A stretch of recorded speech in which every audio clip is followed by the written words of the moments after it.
بسم الله الرحمن الرحيم. الحمد لله والصلاة والسلام على رسول الله وعلى آله وصحبه ومن والاه. اللهم رب اشرح لي صدري ويسر لي أمري واحلل عقدة من لساني يفقه قولي. إن أريد إلا الإصلاح ما استطعت وما توفيقي إلا بالله. Respected brothers, sisters and dear listeners, Alhamdulillah, we are still enjoying the company of Al-Habib al-Mustafa sallallahu alayhi wa sallam. We stopped last week when Rasulullah sallallahu alayhi wa sallam went to Al-Ta'if, and we mentioned how much hassles and torsion and humiliation Rasulullah sallallahu alayhi wa sallam faced, and he came back to Mecca without single one person accepted his message sallallahu alayhi wa sallam. Now we are in 27th of the month of Rajab, the night of 27th month of Rajab, 10 years after the revelation. Rasulullah sallallahu alayhi wa sallam, he was living by his cousin Hani Hind bin Abu Talib.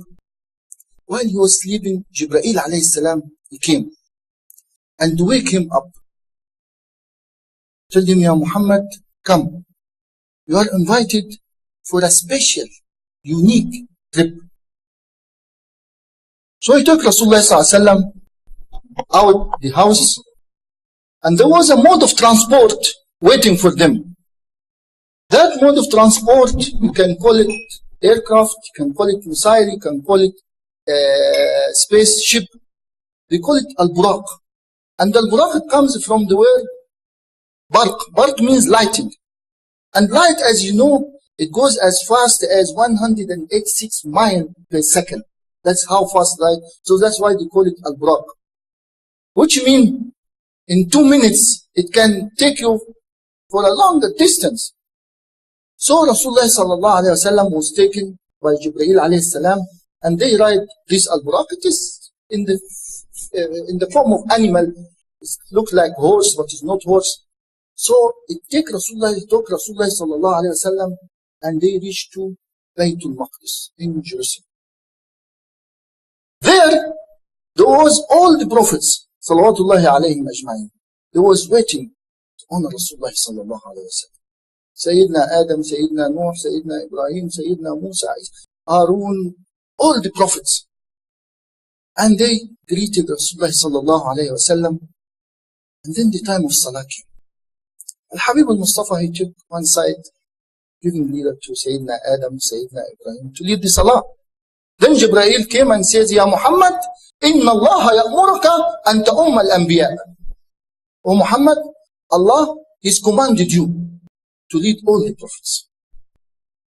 Habib al-Mustafa sallallahu alayhi wa sallam, he lead all the prophets salawatullahi wa sallam alayhi. Then Sayyidina Jibreel, he took Rasulullah sallallahu alayhi wa sallam and raised him up to the first heaven. They carried on to the second heaven, third heaven, until they reached to the seventh heaven. Then at that level, Sayyidina Jibreel told Sayyidina Muhammad, Taqaddam ya Muhammad, go ahead. Then Sayyidina Rasulullah told him, Ahuna yatruku khalilu khalila. This where the friends can leave his friends. Are you leaving me alone? He said, no, I can't go any further. لو تقدمت لاحترقت. If I go any step further, I'm going to get burned. And Rasulullah sallallahu alayhi wa sallam is going now to meet Allah subhanahu wa ta'ala and talk to Allah subhanahu wa ta'ala directly. The only person who got that honor in his lifetime, to talk directly to Allah subhanahu wa ta'ala. And I want you to listen to this holy moment and this holy conversation between Allah subhanahu wa ta'ala and Rasulullah sallallahu alayhi wa sallam. Al-Habib al-Mustafa, when he walked in, he said, At-tahiyyatu lillah, was-salawat wa-tayyibat. Greeting and prayers upon you, Ya Allah. Then Allah subhanahu wa ta'ala, he replied, he said, Assalamu alayka ayyuhan nabiyyu wa rahmatullahi wa barakatuh. Peace, mercy, and blessing upon you, my beloved Prophet. peace, mercy, and blessing upon Al-Habib al-Mustafa, direct from Allah subhanahu wa ta'ala. Habibuna al-Mustafa is mercy to mankind.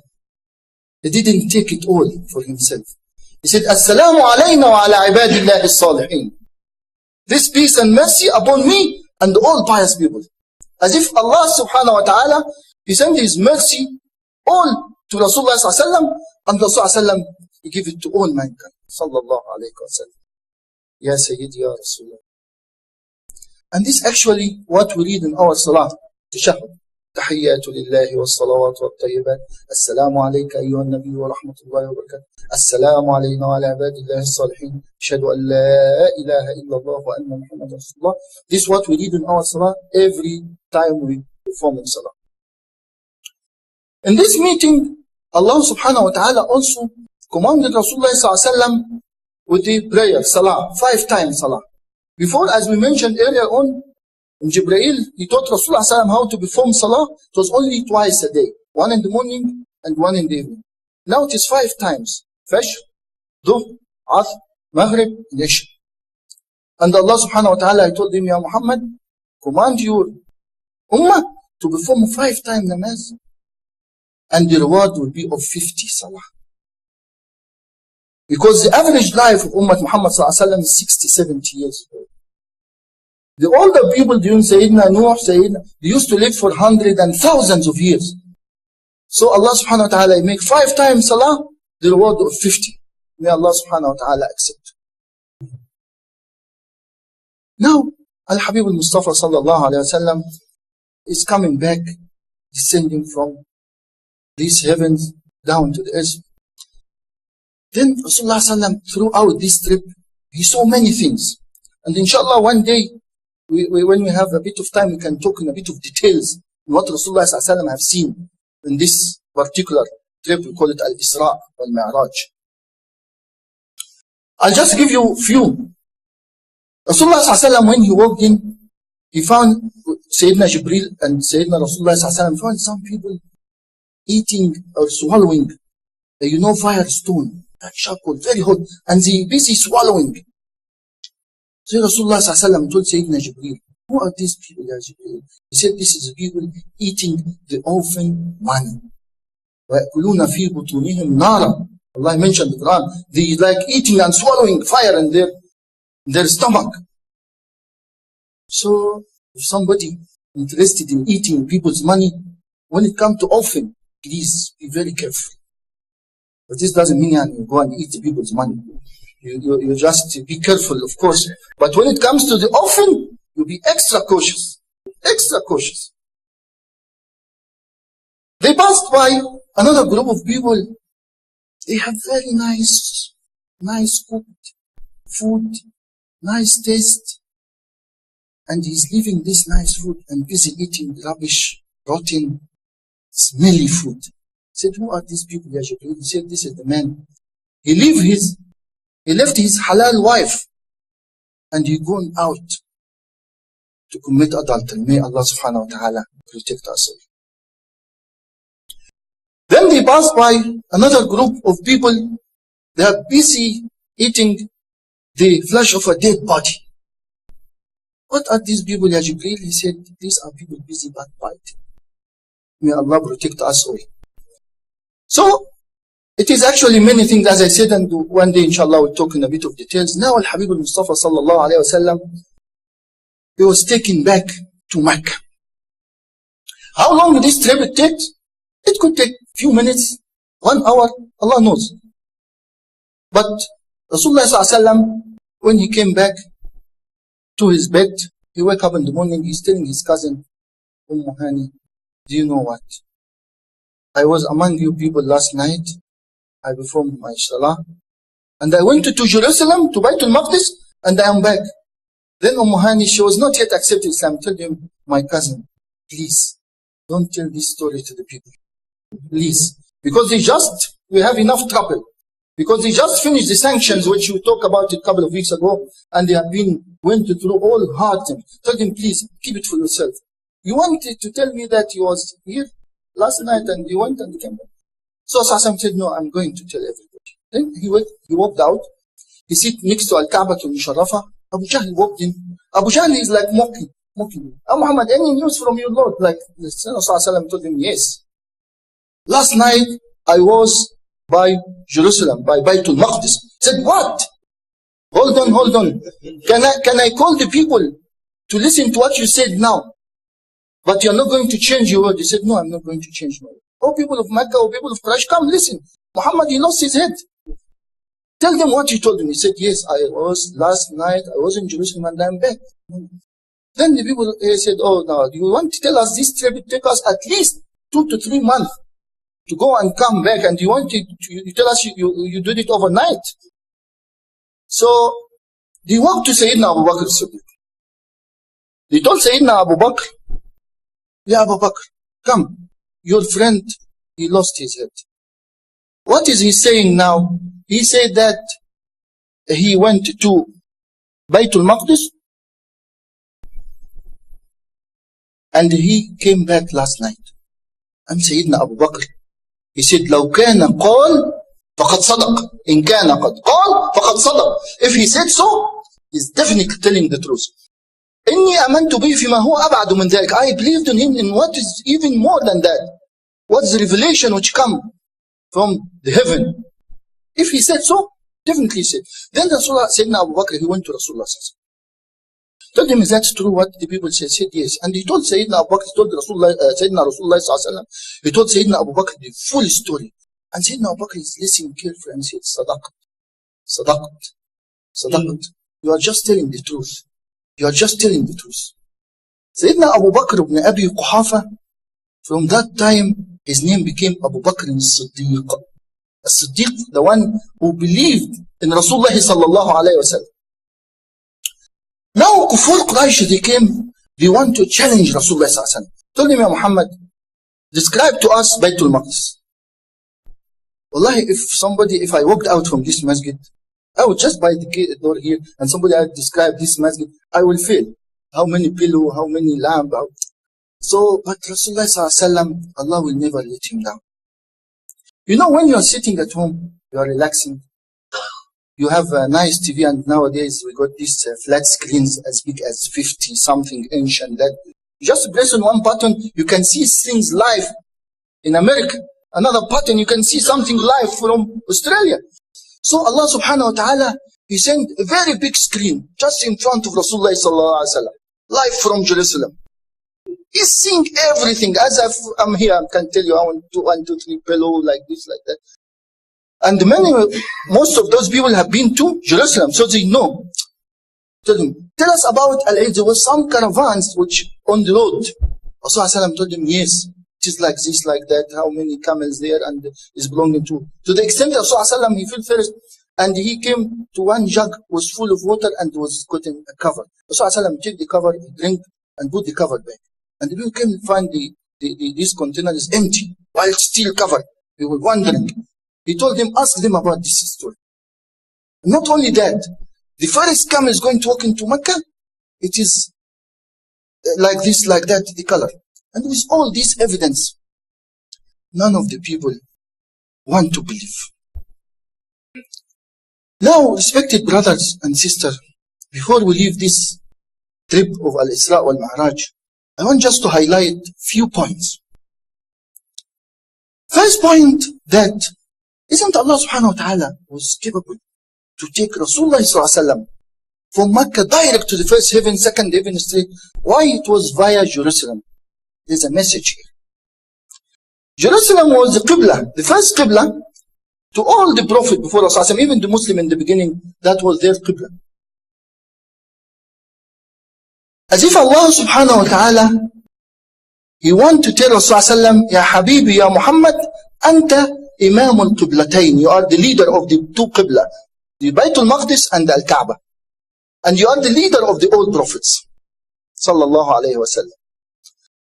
The second point, you remember when we said Rasulullah after have been harassed and all what's happened to him in Al-Ta'if, when he raised his hand, he said, إِن لَمْ يَكُنْ بِكَ غَضَبٌ عَلَيَّ فَلَا أُبَالِي. If it is not a matter of anger and you're not happy with me, I don't mind. He got full faith from Allah subhanahu wa ta'ala. He's just worried about if Allah is happy with him or not. All the prophets, salawatullahi alayhi wa sallam, they asked Allah subhanahu wa ta'ala questions. Sayyidina Ibrahim, he told, Rabbi arini kayfa tuhyi al-mawta. Oh Allah, show me how you resurrect these dead people. Allah said, أَوَلَمْ تُؤْمِنْ? You didn't believe. He said, لِيَطْمَئِنَّ قَلْبِي, just to give me peace of mind. Sayyidina Musa alayhi salam said, Rabbi arini kayfa anzur ilayk. Rabbi arini anzur ilayk. Allah, show me, how can I look at you? Allah subhanahu wa ta'ala told him, look to the mountain. Allah told Sayyidina Musa, when he looked to the mountain gets shake. Sayyidina Isa also asked Allah, أنزل علينا مائدة من السماء. Oh Allah, send upon us a table full of food just to be a sign. But Al-Habib al-Mustafa, he said, إن لم يكن بك غضب علي فلا أبالي. I don't mind anything, so long as you are happy. And this is not because of anger or punishment upon me. So Allah subhanahu wa ta'ala, He want to give rice, want to give gift to His beloved Prophet. He told him, Ya Habib, Ya Muhammad, I want to show you my vast universe.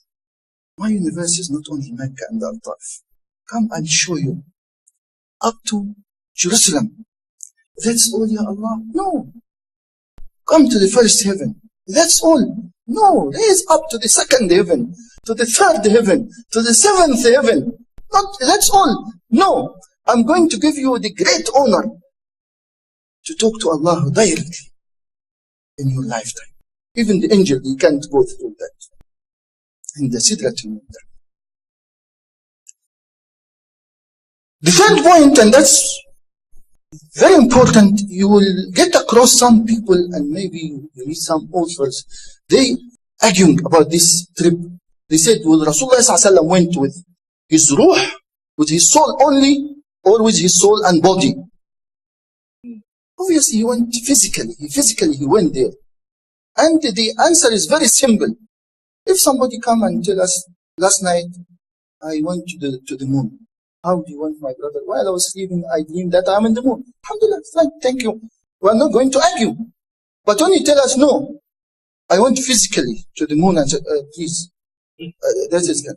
And this is actually what's happened with the people of Quraysh. If Rasulullah ﷺ was just a matter of dream, and he went to Jerusalem, went to wherever, they won't argue. So you find some people might confuse us. May Allah protect us, and be careful of what you're reading and what you are listening. So, respected brothers and sisters, this trip has gone. Who believe in believe, who didn't believe in didn't believe.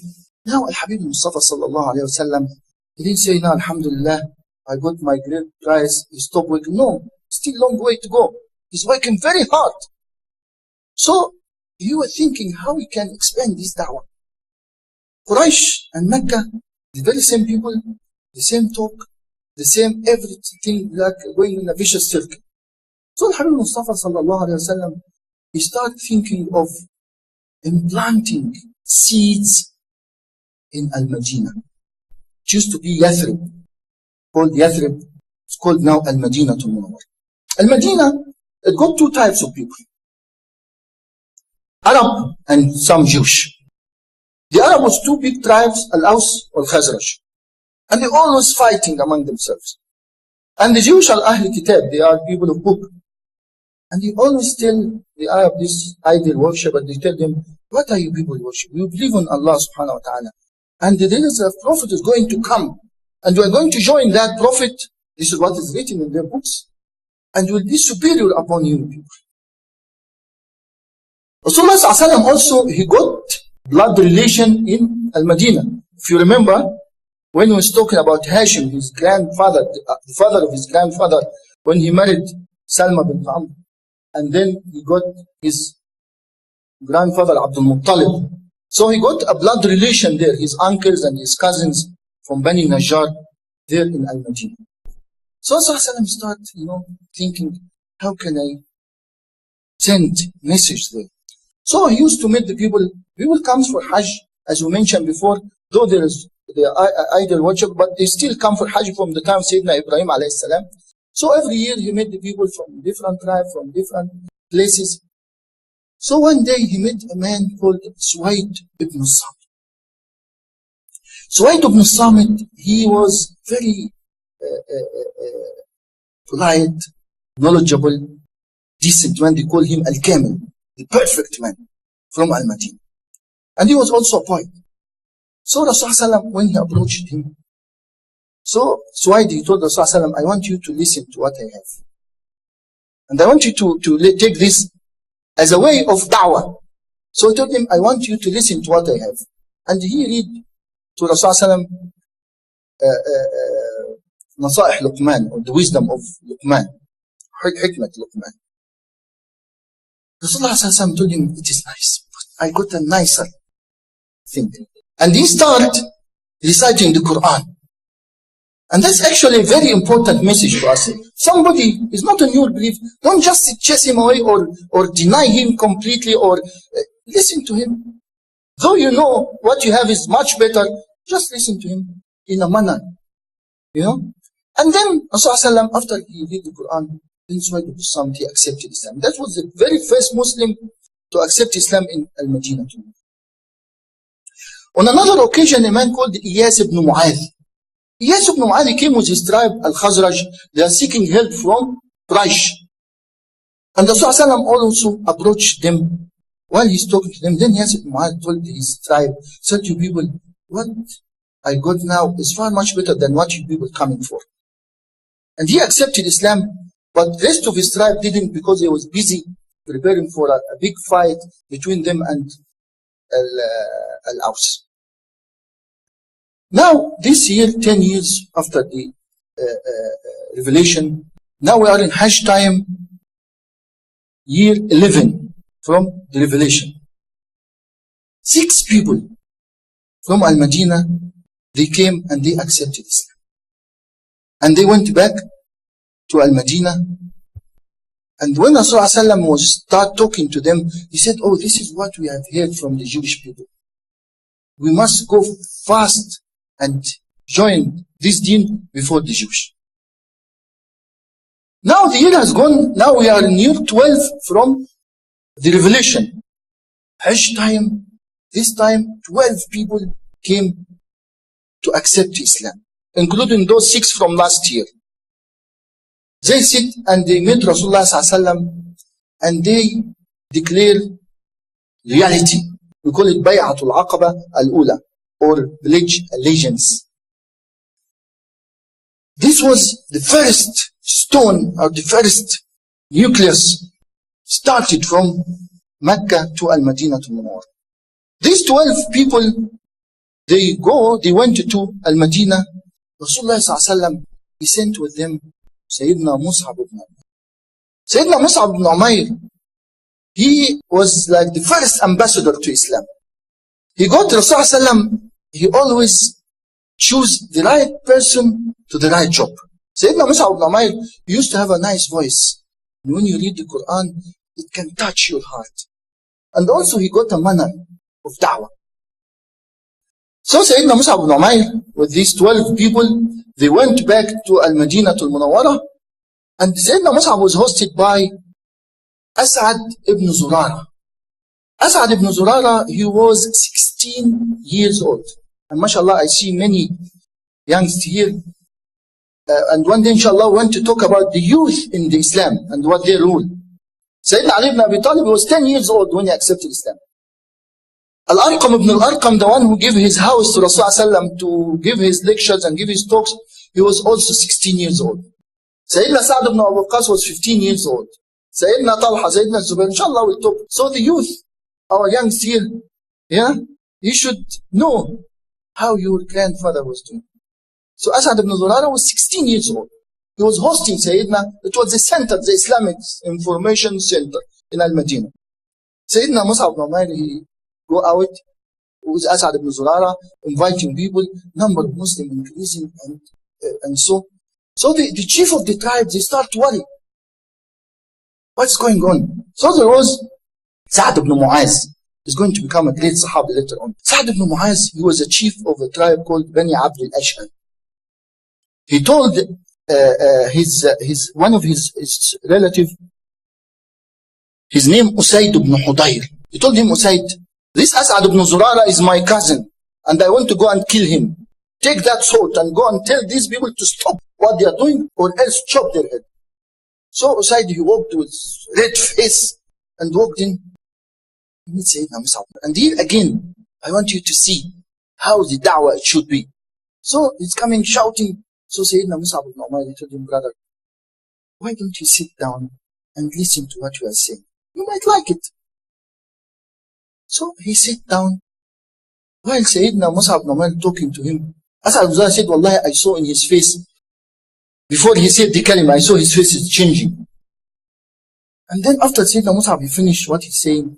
Then Usaid, he told him, if I want to become a Muslim, what should I do? So he told him, you go and bath and come and say the kalima. Finished, done. So he went back to Sa'd ibn Mu'az. Sa'd ibn Mu'az, he said, I saw a different face coming to me from the face I sent him. He told him, what's happened? He said, these people, they deserve to listen.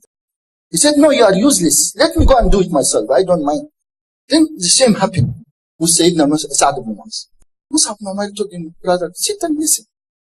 And then when he listened, the heart was softened and he accepted Islam. That's the chief of the tribe. He went back to his tribe, told them, people, do you think I'm going to give you any wrong advice? He said, no. He said, I accepted Islam and I advise you to follow this thing. And the whole tribe accepted Islam, Bani Abdul Ashar. The Islam goes on, and the number is increasing to the extent that some of the chief of the tribe, like Amr ibn al-Jamuh. Amr ibn al-Jamuh was the chief of a tribe called the Bani Salama. And his story of accepting Islam is very interesting. His son, Mu'az, he accepted Islam. But his father is still worshipping his idol. Because the big chief, he got a big idol in his house. Because he's a big man, he got a big god. So he putting his god in the house. His son approaching him, he doesn't want to listen. So he said, let me give my father small little listen. So he went to his couple of his friends, and they stolen that god of his and put it outside in the bush, in the mud, in the rotten, dirty water. So the man woke up in the morning, going to pray to his God. He found the God is out. So he went out to look around. He found his God is in the mud, dirty. He took it, wash it, put a perfume and this, and put it back in place. Next night, the very same thing happened. The third night, he told his God, he said, listen, I'm going, this is a sword. I'll give it to you. I leave it with you. And he tied it on his neck to protect yourself. Then the children came and did the same to the God and the sword. They put it outside, and this time they take the sword and tie in that idol to the tail of a dead dog. So the man came in the morning. He walked down and he knows the place where he's going to find this God. He walked in, said, oh no, you are useless, God. You can't even defend yourself. How am I asking you to help me every day? And then you told him, then accept Islam, man. And he accepted Islam. And Amr ibn Tamuh, actually his whole tribe, accepted Islam after him, Bani Salama. Now, the years have gone. There is not single house in Al-Madinah where there is not one or two Muslims at least. The number is increasing and they are in power. So they sit together and said, we are enjoying our deen, we are practicing our deen peacefully, and we don't have any problem whatsoever. While our brothers in Mecca, they are suffering a lot. Can't we do something to them? And that's actually show you the brotherhood, the bond, the brotherhood, all of us here, is very powerful bond, more than the blood bond. And the brother to his brother, he got a duty upon his brother. That's why Rasulullah he said, المؤمن للمؤمن كالجسد الواحد إذا اشتكى منه عضو تداعى له سائر الأعضاء بالجسد والحمى or بالسهر والحمى, as if the whole brother like one body. If one part of your body is so, the rest of your body will be crying. If you got a pain on your little toe, your head will be crying. That is how the Muslim should be. So the brother was concerned about their brothers in Mecca. So they sit together and said, we are going for Hajj. And we offer Rasulullah sallam to immigrate and all the Sahaba to come to Al-Madinah. So they went for Hajj. Usually when they go for Hajj, the Muslim and the non-Muslim, they are mixed. They don't know who is a Muslim and who is not Muslim. They all going for Hajj So this time was 75 persons, 73 men and 2 women. And here again and again, the role of women in Islam from the time of Sayyidah Khadija, Sumayya, and now here you see 2 women among this very important delegate going to meet Rasulullah. Now Hajj is finished. After Hajj, they asked to meet Rasulullah. This we call Ayam al-Tashriq. In Mina, in a place again called Al-Aqaba. So they went out in the evening secretively to meet Rasulullah. And Rasulullah he came with his uncle Al-Abbas. Al-Abbas at that time was not yet accepted Islam. So Al-Abbas he started talking. He said, you people, you know how much we are protecting and defending our son, my nephew. Are you people, if he move to your side, are you going to give him the same protection, the same guard as much as we are doing? What is Al-Abbas talking about is the blood bond. He doesn't know that there is another bond which is stronger, the deen bond. So they got the Al-Abbas, you finish what you want to say. He said, yes. Then one of them stood up and he's talking now to Rasulullah. Told him, Ya Rasulullah, khudh li nafsika wa li rabbika ma ahbabt. O Prophet of Allah, take as much as you want for yourself and for your Lord. So Rasulullah, Al-Abbas, he was wondering, what kind of bond? These people coming from Medina, they never even, some of them, they might not even see Rasulullah sallallahu alaihi wasallam. And now they are prepared to sacrifice that much. So, this Rasulullah sallallahu alaihi wasallam stood and said, Amma li Rabbi, for my Lord, you believe in Allah. And you follow His command and follow His deen. For me, tamna'uni kama tamna'una nisa'akum wa atfalakum. To protect me when I move to your side and to defend me as much as you are doing to your family, your children, your wife, etc. Now Rasulullah sallallahu alaihi wasallam, he advised them to appoint or to nominate 12, we call nuqaba, means group leader. 12 of them, because everything must be well organized. And that's also, as you're going to see, Rasulullah sallallahu alaihi wasallam always well organized, everything in order, not just haphazard. So he told them to appoint these 12 people to be group leaders. And then they walked out. Rasulullah told them to go slowly, one by one. They went back to their tent. You know, people went for Hajj, this Ayam al-Tashriq, where we sit in Mina, in their camps. So one man was spying, and he heard part of this conversation.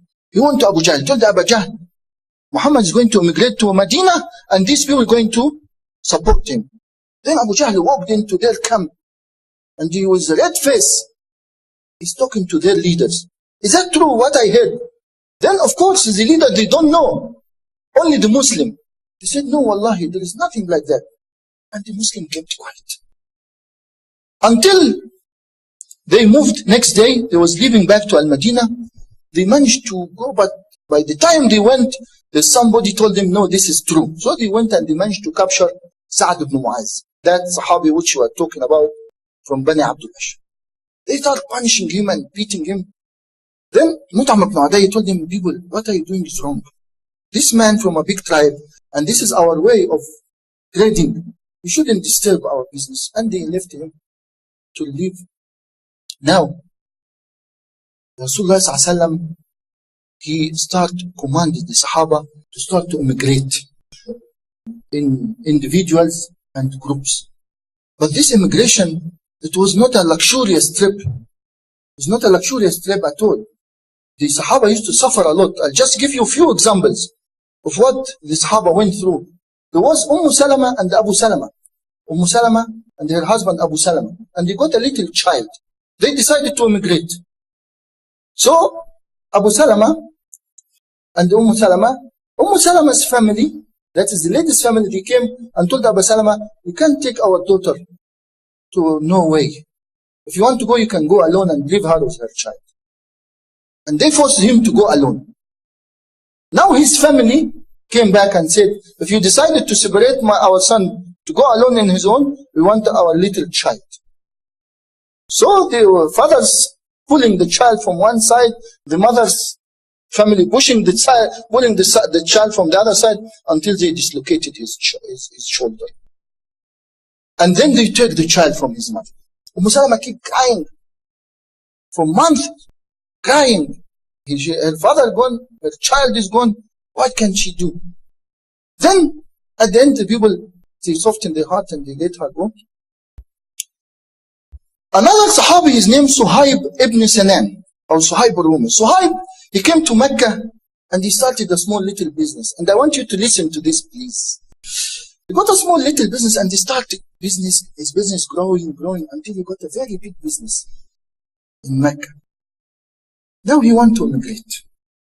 You know, the people of Quraysh told him, listen, if you want to immigrate to Al-Madinah, you must leave your business behind. Can you imagine how much sacrifice somebody come and tell you, just leave your business behind. Subhanallah.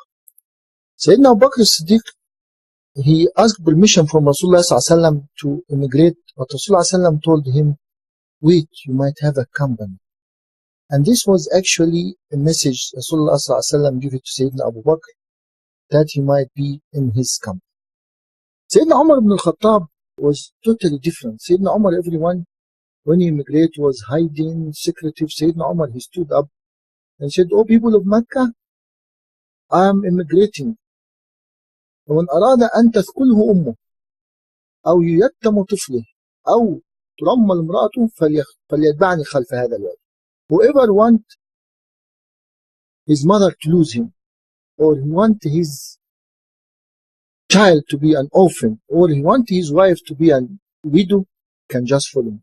Of course, nobody followed Sayyidina Umar ibn Khattab, and about 20 people actually immigrated with him. Among them was his sister Fatima bint al-Khattab and their husband Sa'id ibn Zayd, and there was one Sahabi, his name Ayyash ibn Abi Rabi'a. Ayyash ibn Abi Rabi'a was half brother to Abu Jahl. He's from the same mother. They managed to capture him, and when they arrived, he told his brother, your mother, she's crying a lot for you. She decided not to bath, not to eat until you come back. So Sayyidina Umar, he told him, I feel there's something going on here. If she's feeling itchy, she will bath. If she's hungry, she will eat. Don't follow them. But Ayyash is a very kind man. He said, no, but he's my mother. And he went back with him. Now Sayyidina Umar ibn al-Khattab, he offered him his camel. And the camel, my brothers, means he's going to give him his car. He just give it to him. Well, just be on the back of that camel. If you feel anything funny going on, just turn your camel and come back to us.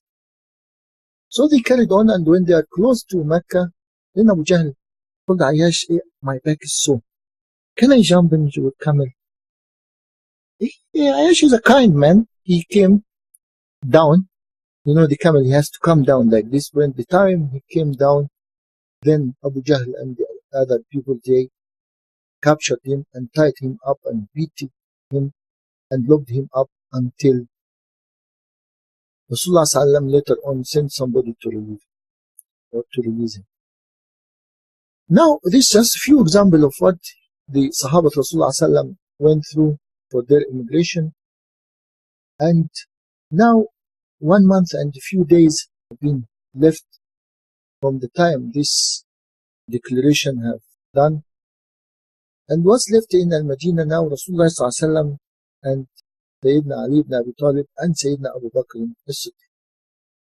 Kufar Quraysh, they felt that there is something serious happening now. Rasulullah ﷺ got a very strong base in Al-Madinah.